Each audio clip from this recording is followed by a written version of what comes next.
On the morning of the ceremony, you arrive, and we have a really nice piece of land, and it feels really like a nature place.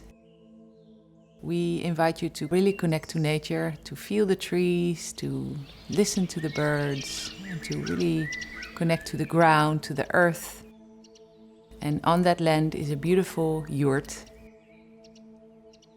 And in the yurt, we do all our ceremonies.